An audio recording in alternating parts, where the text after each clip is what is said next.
Fala aí, galerinha do sexto ano, beleza? Aqui é o professor Tafarel. Nós iremos dar continuidade à nossa aula sobre o povoamento da América.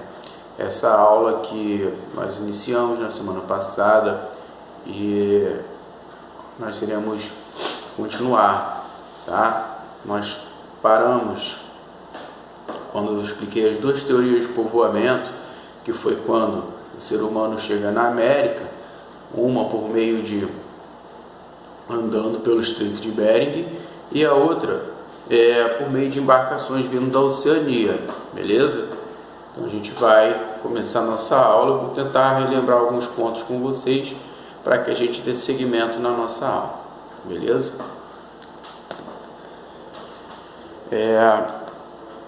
Vamos lá.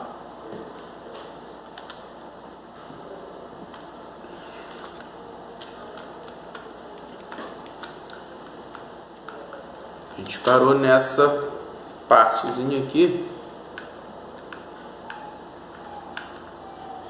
onde a gente vê uma explicação de como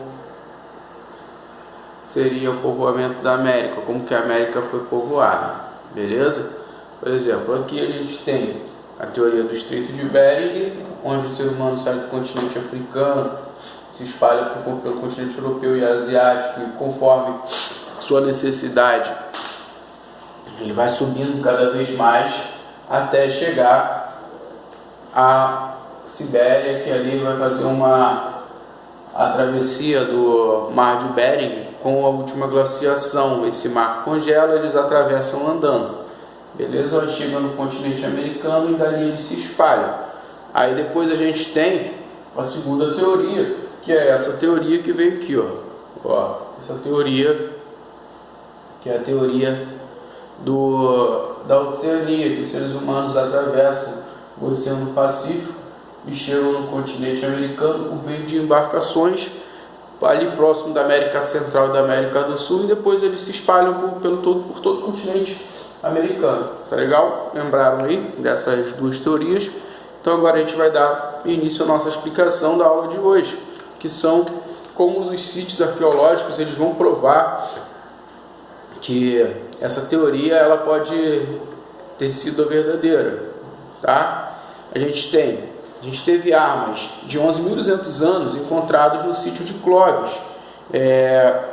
Esse sítio ele fica no estado do Novo México, nos Estados Unidos, e ele foi encontrado na década de 1930, onde os arqueólogos descobriram pontas de flechas e lanças e dataram por volta essas datas e chegaram à conclusão que essas armas foram cerca de 11.200 anos, beleza? Aqui a gente tem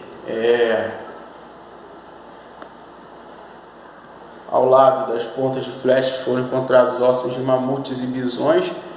Mamutes são esses animais parecidos com um elefante e os bisões são os animais parecidos com um búfalo, tá? Foram encontrados esses ossos aqui no continente americano.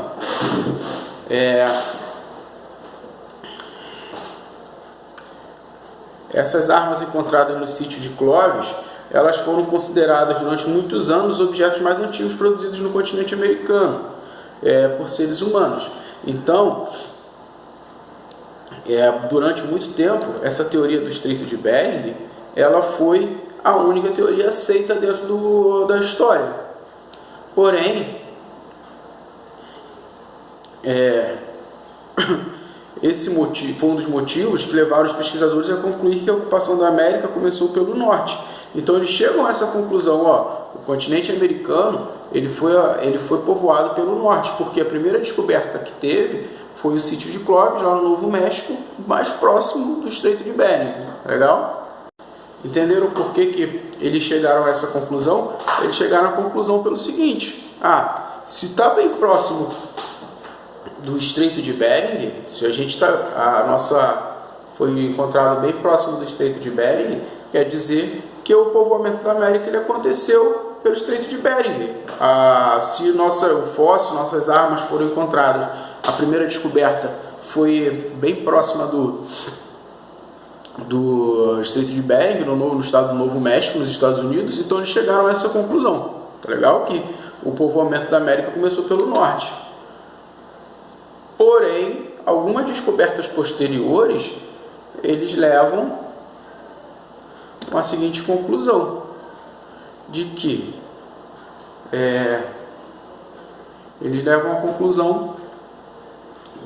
objetos mais antigos foram encontrados ao sul do continente americano, e começou a pôr em dúvida aquela ideia de que a primeira leva de imigração tenha sido feita pelo pelo lado norte, pelo Estreito de Bering. Então começa a pôr em dúvida essa explicação. E aí encontram casas de 13.500 anos encontradas em Monte Verde. Monte Verde fica no Chile. Essas descobertas, além dessas casas, foram descobertos também centenas de artesanatos de pedra, restos de animais mais antigos que as lascas de pedras encontradas em Clovis. Então essa teoria do Chile, ela começa a contestar aquela teoria do Estreito de Bering, tá? Então, além de ferramentas de pedra, o sítio Monte Verde reúne um vasto tesouro da arqueologia americana, como casas de madeira, ossos de animais, plantas comestíveis como batatas selvagens, nozes, cogumelos, além de diferentes espécies de plantas medicinais. Então, o sítio de Monte Verde, o sítio arqueológico de Monte Verde, ele nos traz algumas informações de que existia pessoas morando aqui antes do sítio de Clovis. Legal? Aqui no continente americano que eu estou falando, não é aqui na minha casa não, tá beleza? Então surgem novas hipóteses.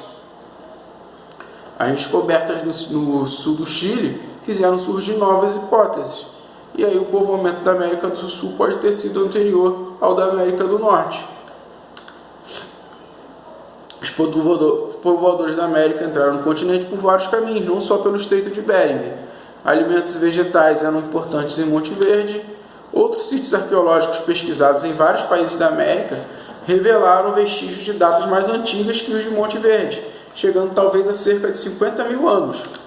O sítio venezuelano de Taima há indícios humanos de pelo menos 15 mil anos. Esse sítio fica na Venezuela. Na Argentina, nos sítios de Piedra, Museu e Los Toldos, os vestígios datam aproximadamente 13 mil anos. E a gente tem no Brasil também os sítios da Lapa Vermelha, Lagoa de Santana, Santana do Riacho, localizados no estado de Minas Gerais, onde há evidências de povoadores anteriores a 10 mil anos. E, segundo a arqueóloga brasileira, a Niede Guidon, no sítio do Boqueirão de Pedra Furada, no Piauí, é onde se encontram os vestígios mais antigos de presença humana no continente americano, que ele vai datar cerca de 50 mil anos atrás. Viviam pessoas no continente americano, através da pesquisadora da arqueóloga Niede Guidon.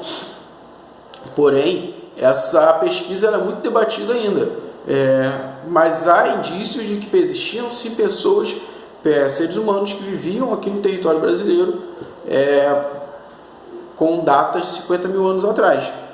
E aí a gente tem uma figura da arqueóloga Niede Guidon,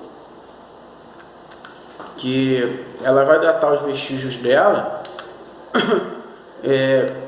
ela data os vestígios delas com aproximadamente 50 mil anos de existência de civilizações aqui de pessoas vivendo no continente americano, principalmente no Brasil, no sítio no Piauí. Como que eles chegam a essa conclusão da questão da idade? Eles utilizam duas técnicas. Umas para descobrir objetos que encontraram nas escavações. Uma delas se chama a estratigrafia e consiste em observar as camadas de terra que se sobrepõem a uma certa profundidade. Então eles têm uma escala para descobrir